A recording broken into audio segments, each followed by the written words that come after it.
Assalamualaikum warahmatullahi wabarakatuh. Selamat pagi, Bu. Izin saya akan menjelaskan sistem kegiatan, sistem jaringan, sistem pergerakan, dan sistem kelembagaan. Saya akan memulai dari sistem kegiatan. Sistem kegiatan dapat dipahami sebagai susunan berbagai aktivitas yang dilakukan oleh masyarakat dalam suatu wilayah. Aktivitas tersebut bisa berupa kegiatan ekonomi, pendidikan, sosial, pemerintahan, maupun perdagangan. Dalam suatu wilayah biasanya terdapat pusat-pusat kegiatan yang menjadi tempat berkumpulnya aktivitas masyarakat, seperti pusat kota, kawasan perdagangan, kawasan pendidikan, maupun kawasan industri. Dasar hukum yang mengatur sistem kegiatan berkaitan dengan pengaturan struktur ruang dan pusat-pusat kegiatan wilayah yang dijelaskan dalam Undang-Undang Nomor 26 Tahun 2007 tentang penataan ruang serta lebih rinci dijabarkan dalam Peraturan Pemerintah Nomor 21 Tahun 2021 tentang penyelenggaraan penataan ruang. Contohnya, dapat dilihat pada keberadaan pasar sebagai pusat kegiatan ekonomi, kampus sebagai pusat kegiatan pendidikan, serta kantor pemerintahan sebagai pusat pelayanan publik yang menjadi tempat berlangsungnya berbagai aktivitas masyarakat. Sistem jaringan merupakan sistem yang menghubungkan berbagai pusat kegiatan tersebut melalui berbagai sarana dan prasarana infrastruktur. Saya selanjutnya akan menjelaskan sistem jaringan yang saya bacakan tadi.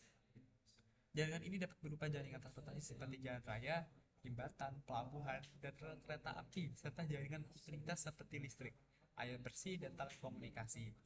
Dasar hukum yang mengatur sistem jaringan transportasi antara lain terdapat dalam Undang-Undang Nomor 38 Tahun 2004 tentang jalan yang mengatur penyelenggaraan jalan sebagai bagian dari infrastruktur penghubung wilayah, serta Undang-Undang Nomor 22 Tahun 2009 tentang lalu lintas dan angkutan jalan yang mengatur penggunaan jaringan jalan dalam kegiatan transportasi. Contohnya adalah jalan utama yang menghubungkan kawasan pemukiman dengan pusat kota atau pasar sehingga memudahkan masyarakat untuk melakukan berbagai aktivitas.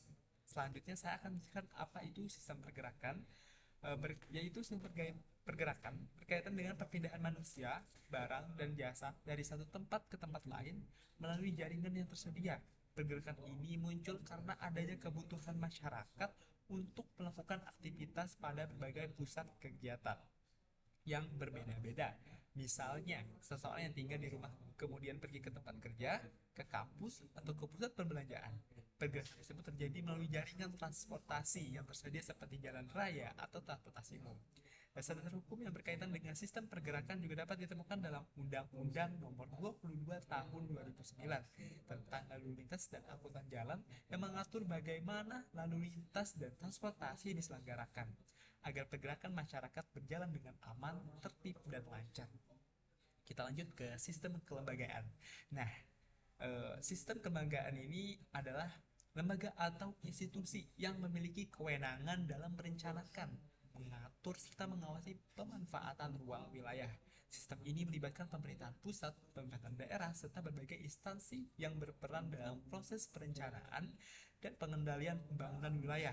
Dasar hukum sistem kelembagaan ini berkaitan dengan pembagian kewenangan pemerintah yang diatur dalam Undang-Undang Nomor 23 Tahun 2014 tentang pemerintah daerah yang menjelaskan peran pemerintah pusat dan daerah dalam pengelolaan wilayah serta pelaksanaan pembangunan daerah.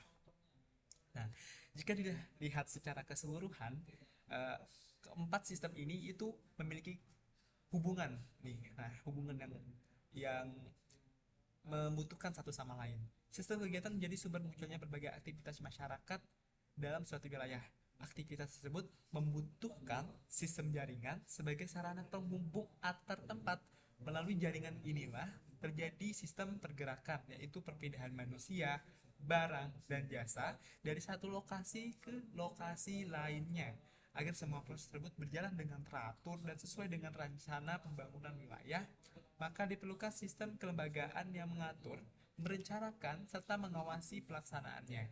Dengan adanya hubungan antara sistem kegiatan, sistem jaringan, sistem pergerakan, dan sistem kelembagaan, suatu wilayah dapat berkembang secara terencana, tertib, dan mampu mendukung kebutuhan masyarakat secara berkelanjutan. Cukup yang saya jelaskan, kurang lebihnya saya mohon maaf.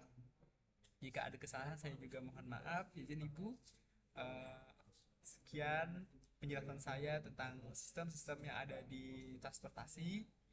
Terima kasih atas tugas yang sudah diberikan. Cukup sekian. Wassalamualaikum warahmatullahi wabarakatuh.